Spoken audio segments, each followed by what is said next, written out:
உங்க அப்பாவும் விட்டு சொத்தியா நாங்க கேட்கறோம்? 10.5. இது எங்க நாடு, எங்க பூமி, எங்களால வளர்ந்தது, எங்க மண்ணு. உனக்கு இங்க என்ன வேலை? உனக்கு இங்க என்ன வேலை?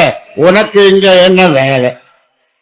உன்கிட்ட போய் நான் 10.5 நான் கேட்கணுமா? எனக்கு அவமானமா இருக்கு. உன்னை போய் கோட்டையில நான் சந்திக்கணுமா? எனக்கு அவமானமா இருக்கு. சாதிவாரி கணக்கெடுப்பு நடத்தணும்னு உங்ககிட்ட கேட்டா நீ மத்திய அரசை காட்டுற. அதுக்கு எதுக்கு நீங்க முதலமைச்சர்?